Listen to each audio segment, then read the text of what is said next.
It's 1410 Wing Live with Justin Kinner. All right, everybody, welcome in. Justin Kinner with you here, 1410 Wing Live. I hope you all had a great weekend. Right now, I was just finishing up, or at least trying to finish up some of the Last Dance. We're going to be talking about that a lot coming up later on this afternoon on the Justin Kinner Show, 3 to 6 right here on Dayton's ESPN Radio Station, 1410 Wing AM. Let's bring on our guest. He's with, of course, Golic and Wingo in the morning. ESPN's Mike Golic Jr. joining us now. Mike, welcome in, man. How are you? I'm doing good, Justin. How you doing, man? Good. We were just talking. I said, look, we had Tim Kirkshin on last week, and this was a much smoother transition than with Tim last week, man. Yeah, you know what? I give Tim a ton of credit. Tim is maybe one of the most dedicated analysts we have covering any sport at the network, but he openly admits he does that all at the expense of learning about anything else, pop culture, history, and definitely technology. No, in fact, we were laughing because I asked him, I said, so if there is baseball in 2020, are you going to be like going to the games, or will you have to be doing it from home? I mean, as you know, most bowl games or some bowl games are done remotely where the broadcasters are doing it from studio or from their own home. And he kind of looked at me like, oh, I haven't really thought about that. So that is something that he might have to adjust to as well. Yeah, I got to imagine it was news to him when he was joining one of the KBO broadcasts and realizing that Eduardo Perez and those guys weren't actually in South Korea. Aye. All right, so we have ESPN's Mike Golic Jr. with us here on 1410 ESPN Radio's 1410 Wing Live. With that being said, so much uncertainty going on. We'll talk college football in a moment, but I was just watching at least parts of the Last Dance, the Michael Jordan documentary. Man, it's unreal watching that. I mean, we all know how great Michael Jordan is, but as if we needed something else to tell us how great he is. There isn't an athlete out there that would have more of an impact in a documentary series like this than Michael Jordan.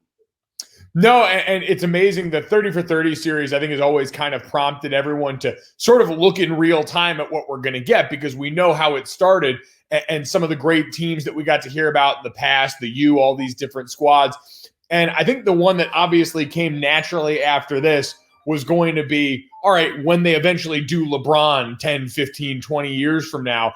And that story, because it's so different from Michael's in so many ways along the way, but to learn and get more insight, not only about Jordan from the other people that were a part of that, but for me as a 30-year-old, to just get a refresher course in an era in basketball that I was certainly alive for, but maybe not nearly as conscious of. ESPN's Mike Golic Jr. with us here on 1410 Wing Live. Yeah, and it's interesting. What were your, we all know so much about the Michael Jordan career anyways, but I'm curious your thoughts on what were some key takeaways from it that you didn't know? For me, for instance, the Steve Kerr storyline with his father, I had no idea. There were a lot of moments where I was like kind of jaw open during the show. That was one of them. I had no idea about Steve Kerr and the unfortunate, killing of his father.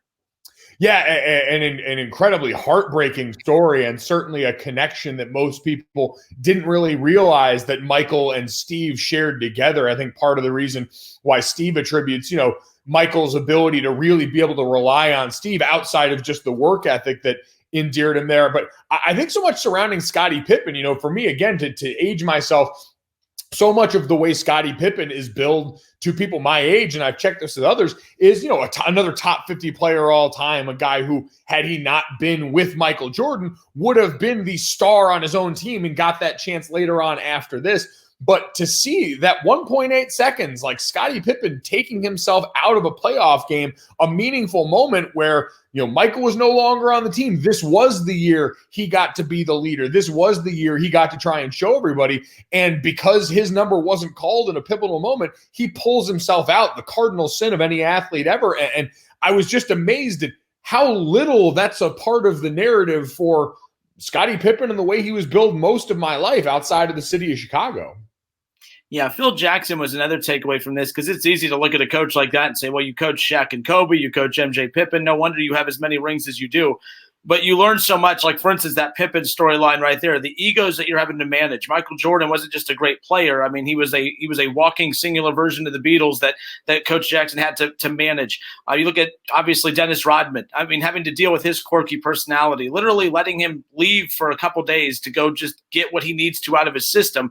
Phil Jackson managed those egos and there's really not a coach out there. I mean, you saw there are coaches that won with the Bulls, that won with MJ, but they were missing that extra step. And then that's where Phil Jackson came in, and he's what tied in the Lakers, what tied in the Bulls. To me, Phil Jackson was a huge takeaway from that too. I think people realized we knew he was a great coach. The rings don't lie, but seeing him how he pulled the strings behind the scenes was a definite eye-opener for me. Yeah, knowing where to push and pull for him was interesting, but I think also what he dealt with on the other end, right? Management in the form of Jerry Krause, who is certainly painted as the villain in a lot of this and maybe not given enough credit for constructing so many of those teams. But we know full well that eventually it turned to resent. It turned to Jerry looking at Phil Jackson, who he had, in his mind, I'm sure, plucked from obscurity and brought up to this role at his own notion, and then now watched him and others take a lot of that credit. Phil was also dealing with that from the other side of management that wasn't quite content in giving him the financial indication of how successful he was that he felt he probably deserved in his mind. And ultimately, as we know, is kind of the starting point for this whole thing, creating the idea of the last dance, telling Phil that basically you can go 82-0 and we're not going to have you back. Something that, to try and think about that in terms of modern sports, and especially the modern NBA, of someone in the front office going against the wishes of the best player on the team, let alone the best player in basketball at the time, seems so far-fetched that having a coach have to deal with that seems like nothing we could ever picture. All right, well, The Last Dance, it was the last episode last night. With that being said, let's move on to what everyone's talking about, of course, is, well, what's next? Not The Last Dance, but what's next now at this point? College football, you played, college football, obviously you played at Notre Dame. What's your gut telling you? Obviously, everyone wants there to be a college football season. I hate to be, the Debbie Downer of everything. I just feel like there's way too many loopholes to jump through at this point. What's your gut telling you? How confident are you in the 2020 college football season? I'm very confident it'll exist in some form because all of this is driven by money. And I think a lot of these schools are facing that realization now as we see certain programs have to slash certain sports, others realizing how financially dependent they've been on football. And I don't know if they haven't noticed or maybe haven't wanted to admit it to themselves in the past, but now that the stark reality has come that, all right, we went without March Madness, and now we might have to face the potential of going without college football. We see that it's looking, some of these programs are thinking we might have to shutter certain aspects if we don't have it. So the money is going to drive them to find some creative solution. What that looks like without fans, the season pushed back, maybe having to only be interconference play, all of these things are on the table. But in my mind, it's going to happen because the powers that be are going to be desperate for it to happen, even if it makes us all cringe a little bit at the potential safety risks that come with it. Now, your old school Notre Dame, I'm curious what's at stake for them, because, you guys talk about it all the time, but when you're not in a conference, I'm not a big fan of the NCAA's handling of, and maybe there's no other, they don't have another choice, of basically Mark Emmert saying, hey, yeah, if there's students on campus, you can have class. If not, then no. But it's very deflective. I feel like he's putting it all on the presidents of the universities. With that being said, Notre Dame being an independent program, how much more stress is on a program like that, or a BYU, or some of the other independent programs versus an Ohio State or an Alabama, who all fall under a governing conference?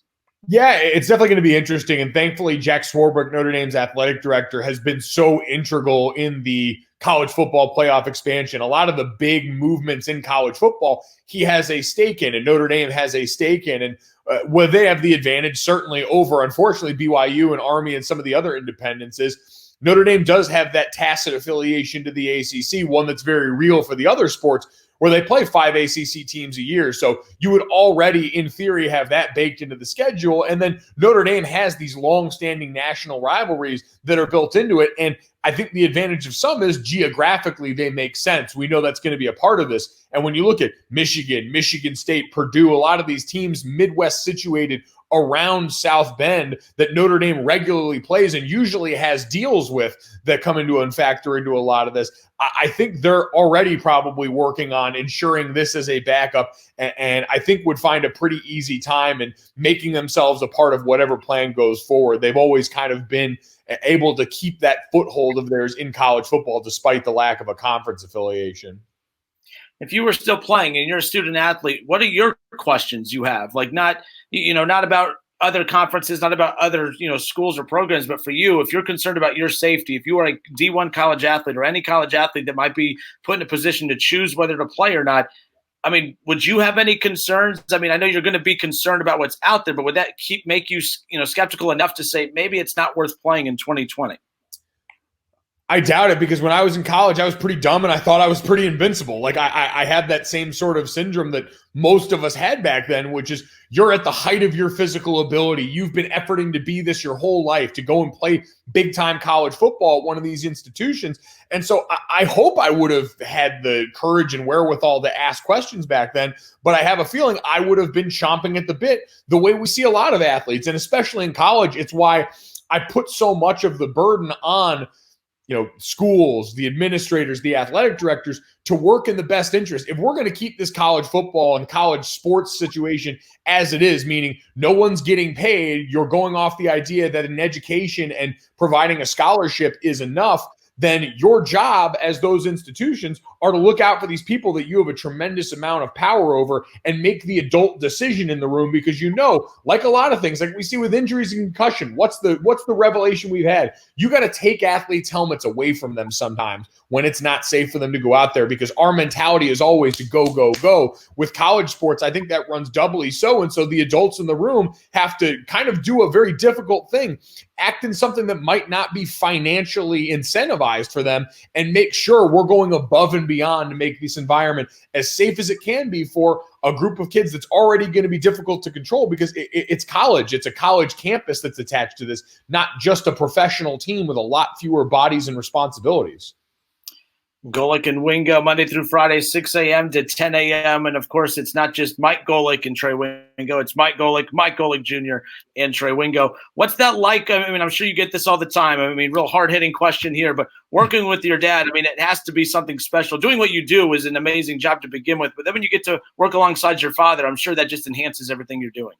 Yeah, now add on the fact that because, like everyone else, what's going on with the coronavirus, we are all working in very different conditions. I do a show with my dad in his basement. The basement in the house that I grew up in right now. My mom is usually not far away. She's been quarantined with us. And so it's created a definitely interesting element there of being really familiar for all of us. And I think that's always the coolest part about it, is there's nowhere that I can't go with my dad and vice versa. And it's not to say that we can't have that fun with Trey as well, but this goes for any host that we had. My dad worked with Mike Greenberg for 18 years, and they still would never know as much about each other and what they can do as me and my dad do. So it's a ton of fun to be able to do a show like that. And now we get to do it in the basement with our pugs hanging out with us.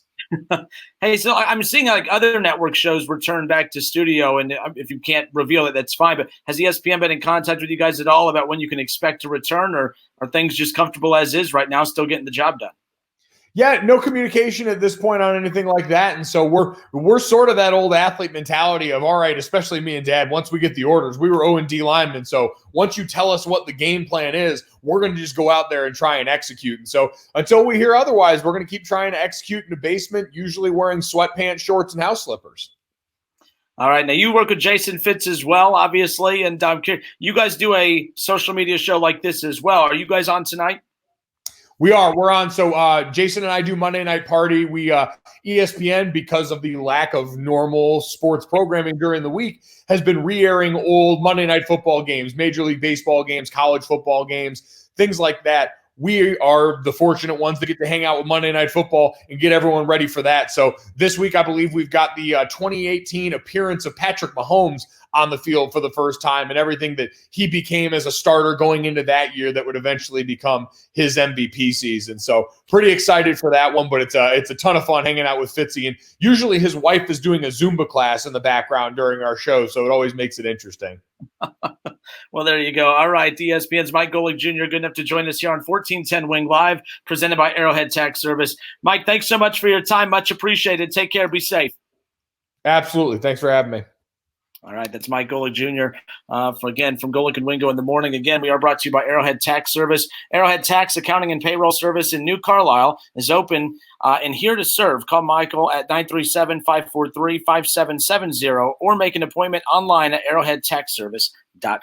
Thank you, everyone, for tuning it in. We'll do it again later this week. We have Jason Stark with The Athletic going to be joining us later this week as well. Plus, former Reds pitcher.